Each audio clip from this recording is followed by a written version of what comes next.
Bonjour à tous, je suis ravie de vous retrouver aujourd'hui pour une nouvelle vidéo. Alors aujourd'hui, je vais vous parler de livres, de lectures qui m'ont accompagnée à découvrir l'écriture et à pratiquer de plus en plus l'écriture. Alors à la fois l'écriture de soi, l'écriture autobiographique, l'écriture introspective et aussi l'écriture de création ou de fiction ou voilà, d'expression comme ça, mais loin du récit de vie et loin de choses réelles. Plutôt ce que j'appelle l'écriture créative, en fait. Le premier ouvrage, alors, c'est pas vraiment un ouvrage qui m'a aidé à rentrer dans l'écriture, mais c'est un ouvrage qui m'a autorisé à plus écrire et à plus exprimer celle que je suis, c'est le fameux Libérez votre créativité de Julia Cameron. Je l'ai découvert, je pense, en 2016 ou 2015, je ne sais plus trop. Et puis en 2018-2019, j'ai fait tout le programme. Donc pour ceux qui ne connaissent pas, le Libérez votre créativité de Julia Cameron, c'est un programme qu'elle a proposé en cours en fait à ses étudiants qui permet de mieux se connaître. C'est un ouvrage d'introspection en fait, hein, une méthode pour exprimer sa créativité en fait, pour arriver à exprimer qui on est vraiment, à lever les barrières, à lever les croyances limitantes, à oser plus, à prendre confiance en soi et qui est basé quand même beaucoup sur l'écriture. Donc, il y a des outils de base, ce qu'elle appelle les outils de base, dont font partie les pages du matin. Quand on commence à s'intéresser à l'écriture, on voit apparaître comme ça les pages du matin. L'idée des pages du matin, c'est d'écrire pendant d'écrire trois feuilles, trois pages en fait, sans s'arrêter comme ça, le matin au réveil de tout ce qui vient. Alors, ça a plusieurs fonctions, cette écriture. C'est déjà de se libérer de ce qui nous pèse, mais c'est aussi, quand on écrit comme ça, un peu en écriture automatique, de faire surgir des choses, de faire surgir des idées, de faire surgir des pensées qu'on va pouvoir ensuite éventuellement creuser, retravailler ou juste laisser de côté. Les pages du matin ne sont pas appelées à être gardées, à être relues. C'est vraiment juste un entraînement, comment dire, comme des gammes, mais pas forcément à l'écriture. Hein. On peut utiliser cette technique pour, même si on est un artiste dans d'autres domaines que l'écriture. Parmi les outils, il y a aussi le fait de se réserver un moment dans la semaine, c'est ce qu'elle appelle le rendez-vous avec son artiste, un moment dans la semaine seul. C'est important d'être seul et pour faire quelque chose qu'on aime. Donc, c'est pas forcément quelque chose de créatif, ça peut être d'aller prendre une marche, d'aller au cinéma, d'aller dans un salon de thé. Il n'y a pas vraiment de règles à ça. La seule règle, c'est de le faire une fois par semaine et d'être seul. Et puis, le troisième outil de base, c'est d'être vraiment régulièrement en contact avec des œuvres culturelles, avec de la lecture, d'aller dans les musées, d'aller au cinéma, de voir des œuvres de fiction, etc., etc., pour nourrir ce qu'elle appelle peupler la mare, nourrir le puits, peupler la mare, remplir le puits, peupler la mare. Voilà, c'est elle présente ça comme ça. Donc ça, c'est les outils de base dans cette méthode qu'on est invité vraiment à pratiquer le plus souvent possible, tous les matins pour les pages du matin. Et ensuite, il y a un programme de 12 semaines, je crois. Je ne sais plus combien de semaines. Ça fait maintenant un petit moment que je l'ai fait. Semaine 10, oui, c'est ça, semaine 11, semaine 12. En fait, c'est calqué sur les 12 étapes des alcooliques anonymes parce que Julia Cameron a eu un cheminement, elle a été alcoolique. Au départ, elle explique dans le livre que sa créativité passait aussi par la consommation d'alcool. Et donc, elle a un peu calqué sa méthode comme les 12 étapes des alcooliques anonymes. Et dans ces étapes, en fait, il y a des exercices d'écriture et il y a des exercices qui se rapportent vraiment à de l'expression de soi, à aller creuser ce qu'on ressent dans certaines situations, à aller fouiller dans le passé. Par exemple, les petites voix qu'on se raconte quand on pratique une activité artistique, par exemple, quand on dessine et qu'on se dit que vraiment on est nul en perspective ou on est nul en dessin tout simplement, d'où elles viennent ces petites voix, qui a été à l'origine de ces petites voix, etc. Puis un peu déconstruire tout ça. Donc, c'est un ouvrage intéressant.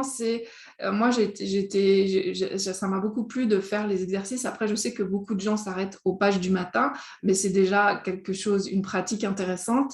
Mais les exercices d'écriture, moi, m'ont aussi beaucoup apporté sur aussi la façon dont ils sont présentés, qui est assez originale. Alors, il y a juste peut-être quelque chose qui pourrait freiner certaines personnes, c'est que Julia Cameron, elle est quand même assez... elle parle de Dieu tout le temps. Donc, voilà, parfois, il faut prendre de la distance par rapport à ce qu'elle dit. Et aussi, moi, je trouve que... Alors, je ne sais pas si c'est un problème de traduction, mais il y a certaines phrases, on ne comprend rien. Mais disons que dans l'ensemble, moi, ça m'a quand même beaucoup apporté. Voilà, donc c'est le premier livre que je vous présenter. Je vous remettrai les titres et les auteurs dans la barre d'infos, ne vous inquiétez pas. Le deuxième livre, c'est un livre de Dominique Leroux qui s'appelle L'art des listes, simplifier, organiser, enrichir sa vie. Dominique Leroux, elle est très influencée par la culture japonaise parce qu'elle a vécu longtemps au Japon et elle a écrit aussi des livres sur le minimalisme. Je me souviens plus des titres là, mais ces livres sont vraiment intéressants. Et celui-là en particulier, en fait, elle s'est inspirée de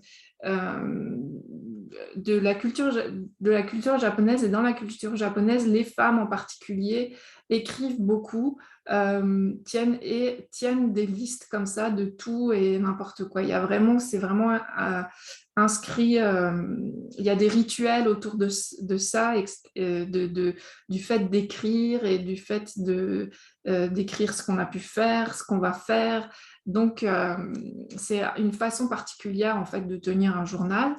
Et dans cet ouvrage, elle propose en fait tout un tas de listes qu'on peut écrire. Alors, il y a des listes très pratiques, comme par exemple la liste des choses à prendre quand on part en voyage, la liste des choses à mettre dans sa trousse de toilette, la liste des médicaments à avoir dans sa pharmacie, la liste des épices que j'aime utiliser.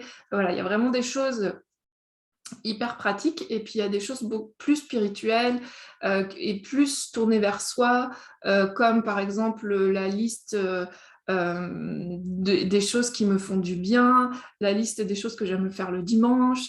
Bon, je vous cite de mémoire, mais il y a vraiment...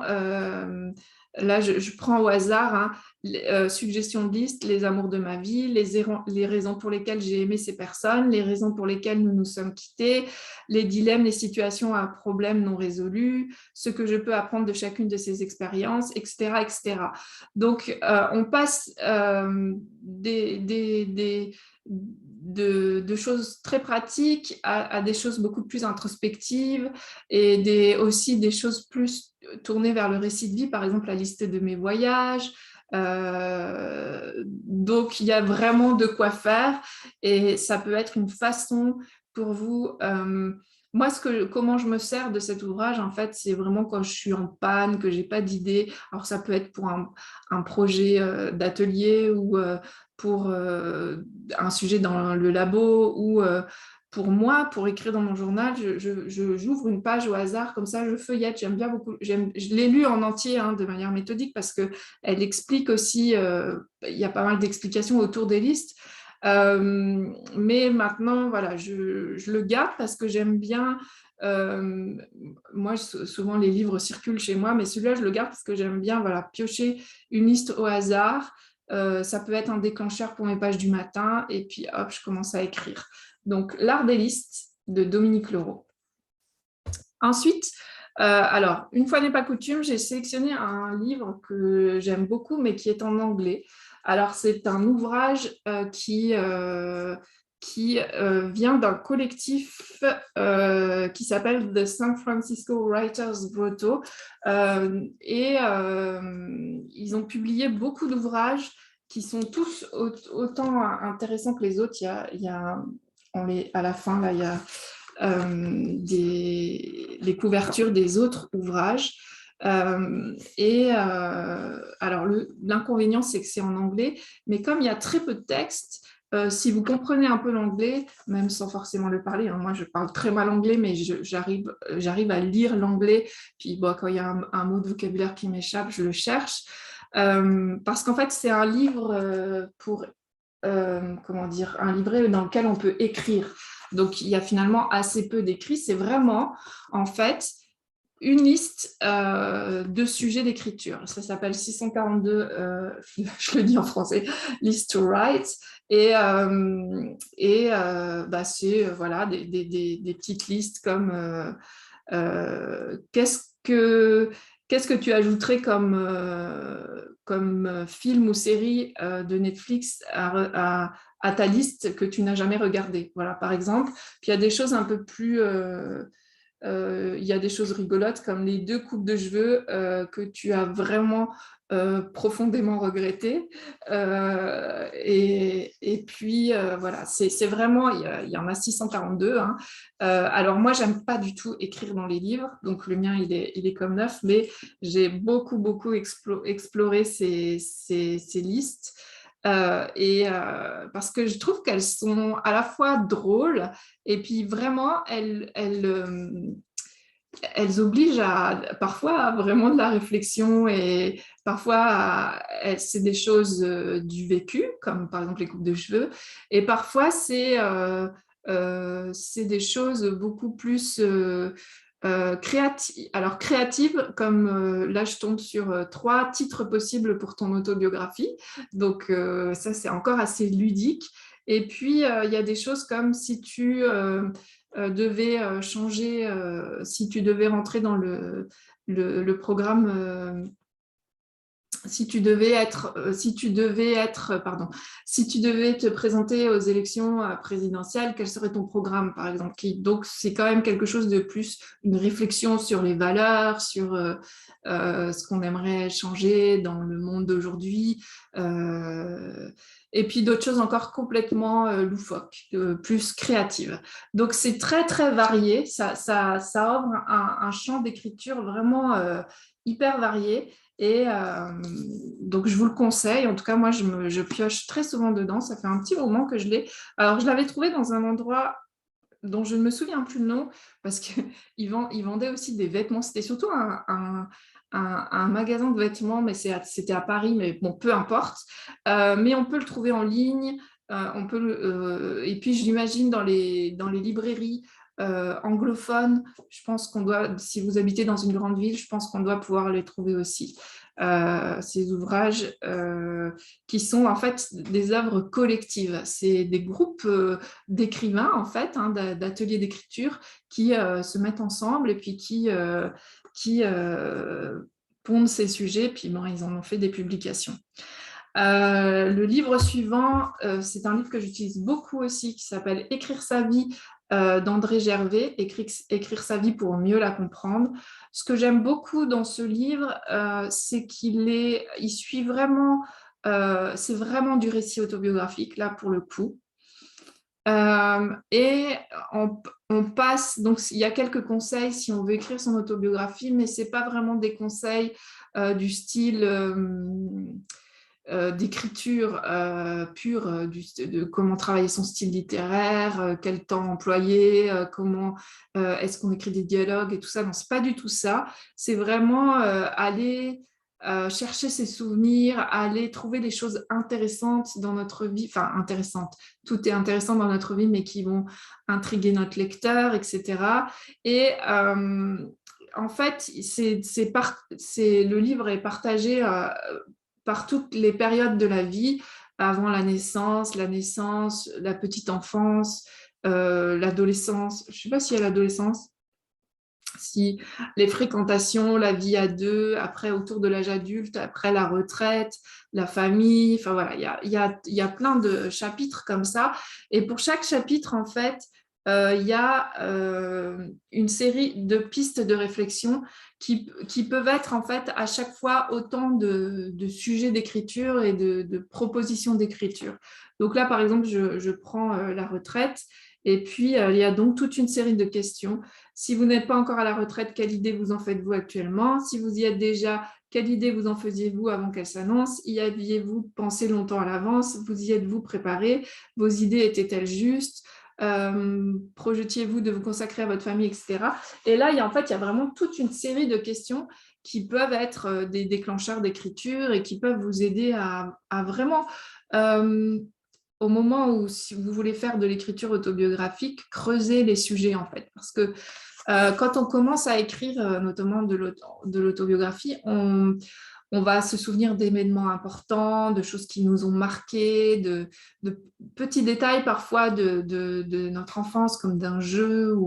Mais on ne va pas penser à tous les questionnements, tout ce qui nous a traversé, parce qu'il y a plein de choses qu'on a oubliées, puis plein de choses auxquelles on ne pense pas, mais qui peuvent alors soit faire ressurgir d'autres souvenirs, soit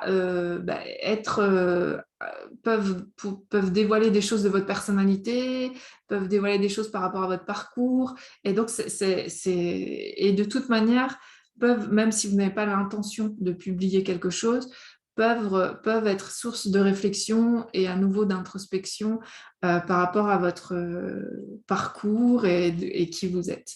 Donc, Écrire sa vie pour mieux la comprendre d'André Gervais aux éditions First. Et le dernier que j'ai retenu parce que j'ai essayé de faire quelque chose d'assez éclectique pour que vous puissiez puiser dans selon le type d'écriture que vous aimez pratiquer, que vous avez l'intention de pratiquer. Alors le dernier, c'est pas vraiment vous n'aurez pas de déclencheur d'écriture avec celui-là, contrairement à tous les précédents, mais vous aurez un aperçu de ce que ça peut être de consacrer sa vie à l'écriture, puisque c'est Écriture, mémoire d'un métier de Stephen King, que j'ai lu il y a quelques années, mais il n'y a pas si longtemps que ça. Alors, moi, je ne suis pas du tout une fan de Stephen King. Enfin, je sais pas que je l'aime pas, c'est juste que je suis passée un peu à côté de Stephen King dans mon parcours de lectrice.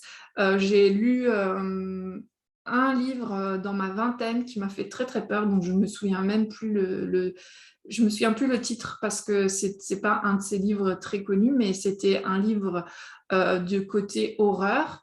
Et puis récemment, j'ai découvert quand même que Stephen King, il avait fait autre chose que des livres d'horreur. Et l'année dernière, j'ai lu 22-11-63 qui m'a beaucoup plu, qui est un gros pavé qui imagine si on pouvait remonter le temps et qu'on pouvait empêcher la mort du président Kennedy.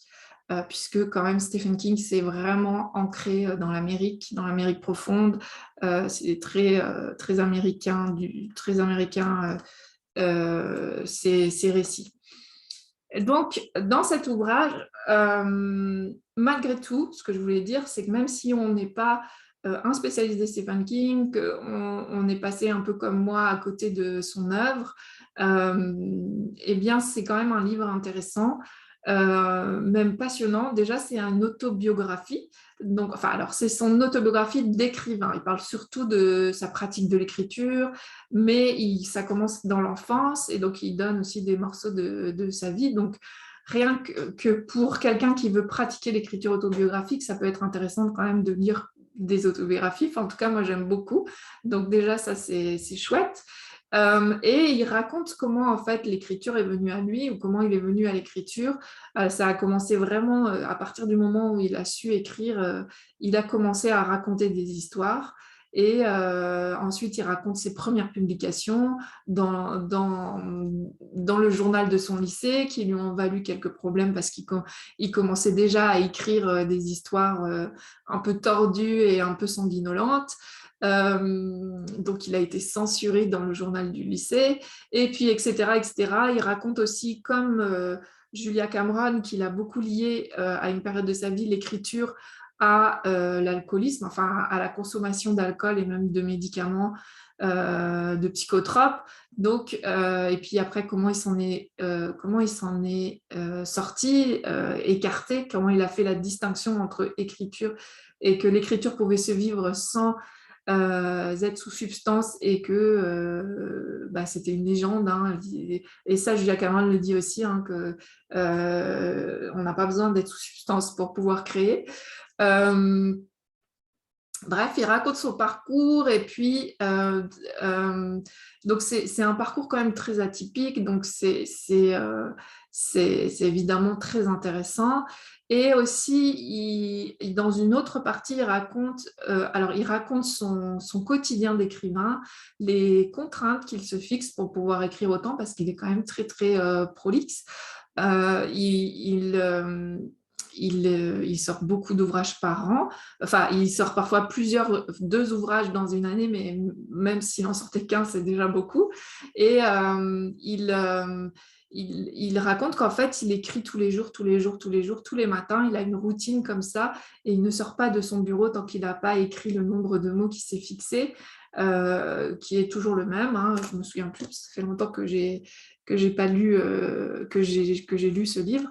Et il parle aussi du style d'écriture, de comment toujours aller à l'essentiel dans ses textes, comment travailler, enlever les adverbes, nettoyer son texte. Il donne quand même pas mal de conseils d'écriture. Mais moi, ce qui m'a le plus intéressé, parce que comme pour l'instant, je n'ai jamais écrit dans le but d'être publié, même si je partage mes textes sur mon blog et puis aussi avec tous les exercices que je propose dans mes ateliers d'écriture, je les pratique aussi, donc je les donne aussi à lire, mais c'est toujours des premiers jets. C'est rare que je retravaille ça parce que pour l'instant, je n'ai pas l'intention de publier des récits. Mais je trouve qu'il a beaucoup de conseils pour les personnes qui le souhaitent. Donc moi, j'ai été plus intéressée par la partie habitude d'écriture, le fait que on ne peut pas juste attendre que ça vienne. Et ça, pour l'écriture, c'est vraiment important. Moi, je le constate. Hein, même parfois, dans mes ateliers, je crée des sujets. Et puis, une fois que c'est à mon tour de les interpréter, je me dis, mais c'est n'importe quoi. Je n'ai pas du tout envie d'écrire ça. Je ne vais pas l'écrire. Et puis, si j'ai la contrainte de le faire, je le fais quand même. Et je vois que en le faisant, j'ai du plaisir. Une fois que j'ai trouvé mon idée, c'est jubilatoire. Et que donc, les contraintes sont importantes aussi pour créer. Ça, de toute manière, là, la créativité, ça marche beaucoup mieux quand on a des contraintes et que se fixer des contraintes horaires, se fixer ses propres contraintes, ça peut aussi aider à écrire et juste attendre que ça vienne, ça marche pas. Voilà. Donc, et puis l'écriture, c'est comme tout, hein, c'est comme le jogging, c'est comme le dessin, c'est en pratiquant que ça devient de plus en plus facile. Donc, plus on écrit et plus on affine notre style et on s'améliore et c'est facile aussi de s'y mettre. Voilà, donc j'ai vraiment choisi les livres, je vais juste les repasser un coup pour que vous puissiez les revoir. Julia Cameron, Libérez votre créativité, chez J'ai lu. Dominique Leroux, L'art des listes simplifiées, organisées, enrichir sa vie, c'est chez Marabout. 642 listes to write, c'est chez la maison d'édition, c'est Chronicle Books, je crois. Vous pouvez trouver ça en ligne sur les grandes librairies en ligne. Ensuite, André Gervais, Écrire sa vie pour mieux la comprendre, aux éditions First. Et enfin, Stephen King, Écriture, mémoire d'un métier, chez Le Livre de Poche. Voilà, j'ai fait le tour des livres que je voulais vous présenter. J'espère que ça vous donnera envie de piocher des idées dedans, d'aller vous stimuler avec ce qu'il propose. Euh, je vous souhaite une bonne lecture et des bons moments d'écriture grâce à ces livres et je vous dis à bientôt pour une prochaine vidéo. Salut!